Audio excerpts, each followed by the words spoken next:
Victor siger goddag til Leos legeland ved en salto og løber ud for at lege.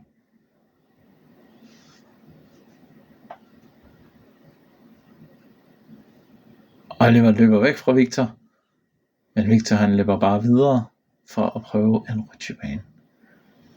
Men først skal han lige vise, hvor stærk han er.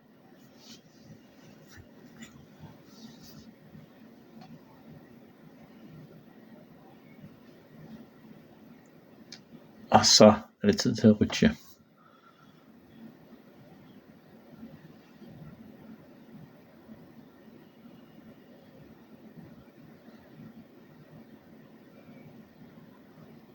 Oliver rutsjer også, og han kommer ud her. Men Victor vil prøve noget, der er større og vildere.